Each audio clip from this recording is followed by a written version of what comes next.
Russia has adapted the Ka-52 Alligator attack helicopter to intercept drones with a modified Vikhr guided missile, Kalashnikov Group revealed on August 10, 2026, in comments reported by TASS. The shift gives Russian Army Aviation a mobile counter-drone capability that can engage aerial threats without relying solely on ground-based air defenses. The modified Vikhr adds a non-contact target sensor to a missile originally designed for destroying armored vehicles and is already being used in combat in an air-to-air configuration. Its conversion highlights a broader battlefield trend toward adapting existing weapons and manned platforms for counter-drone missions as unmanned aircraft become an increasingly persistent threat. On August 10, 2026, Russia's Kalashnikov Group disclosed that a modified Vikhr guided missile is already being used operationally from helicopters to destroy drones in combat, revealing a notable expansion in the weapon's battlefield role. Originally developed as an air-to-ground anti-tank missile for the Ka-52 Alligator attack helicopter, Vikhr has now been equipped with a non-contact target sensor and adapted for air-to-air engagements against unmanned aerial threats. The shift effectively gives Russian Army Aviation a new mobile counter-drone capability and highlights a broader transformation in Russian air power, as manned combat aircraft are increasingly repurposed to hunt drones and reinforce layered air defense.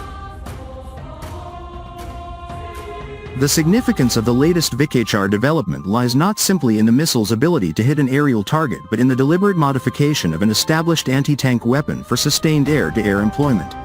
Kalashnikov told TASS that Vikhr had been developed primarily for the Ka-52's anti-armor mission and was used extensively against armored vehicles during the Ukrainian counter-offensive in 2023. He said the changing battlefield environment and proliferation of drones subsequently altered the targets set facing Russian Army Aviation, prompting Kalashnikov to equip the missile with a non-contact target sensor.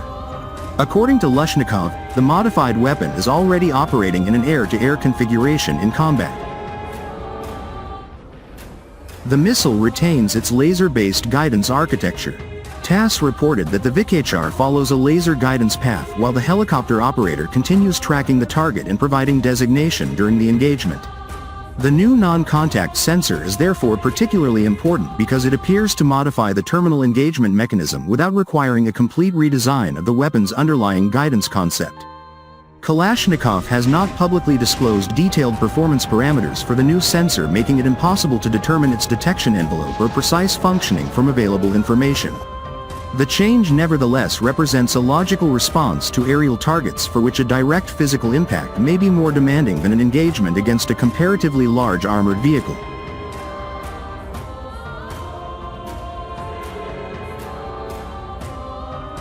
The counter-drone modification also represents the latest stage in a broader combat-driven evolution of Vikhr-1. Army Recognition reported in November 2025 that Kalashnikov had completed deliveries under its 2025 state contract for upgraded Vikhr-1 missiles and that modernization had incorporated lessons from extensive combat employment and feedback from helicopter crews. The publication noted that Vikhr had already expanded beyond its original anti-tank function toward fortified positions and other battlefield targets and reported at least one instance in which the missile had downed a drone. Army Recognition lists the weapon's range at up to 10 kilometers and notes that its laser beam riding guidance requires the launching helicopter to maintain line of sight and stable tracking until impact. The August 2026 disclosure is therefore important because it indicates that drone interception has progressed from an additional capability toward a specifically engineered operational role.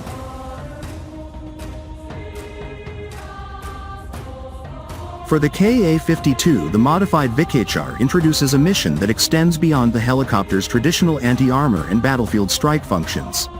In a separate TASS report, Kalashnikov argued that helicopter employment offers mobility together with favorable conditions for detecting, tracking, aiming and launching against aerial targets.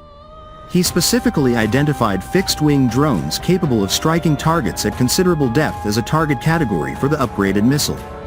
Kalashnikov also claimed that the Vikhr is considerably cheaper than conventional anti-aircraft missiles, although no comparative procurement data was provided to independently verify the cost difference.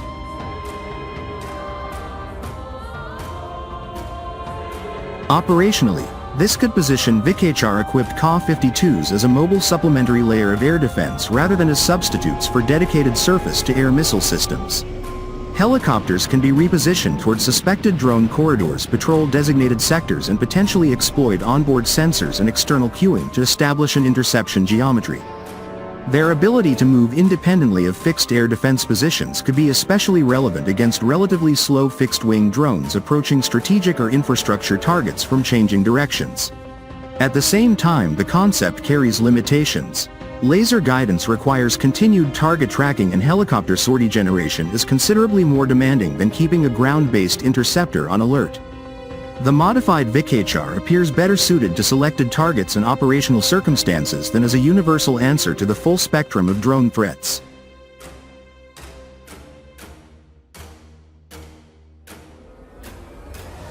There is also an important cost exchange and force allocation dimension. Long-range one-way attack drones can force defenders to expend sophisticated surface-to-air missiles whose financial and operational value may substantially exceed that of the incoming threat. Kalashnikov's approach effectively attempts to introduce another interceptor into the defensive inventory by modifying a weapon already produced for attack helicopter operations. The value of such a capability would not necessarily depend on replacing conventional air defense, but on allowing commanders to match different weapons and platforms to different aerial targets. Larger or more destructive fixed-wing drones could justify a Vikhr engagement, while smaller and cheaper threats may remain better suited to guns, electronic warfare, or dedicated short-range counter-drone systems. Kalashnikov's own emphasis on fixed-wing targets reinforces the assessment that the modified missile is intended for a specific segment of the drone threat rather than indiscriminate interception of every unmanned aircraft.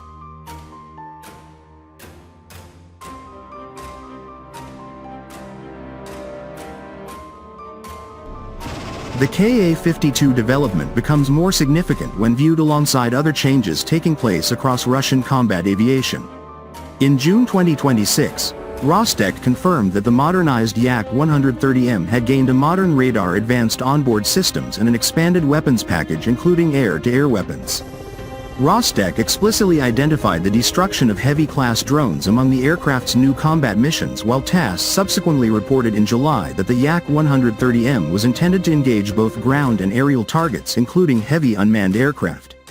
Army recognition has assessed this evolution as potentially giving Russia a lower-tier airborne interception platform capable of addressing threats that may not require deployment of its most sophisticated fighters.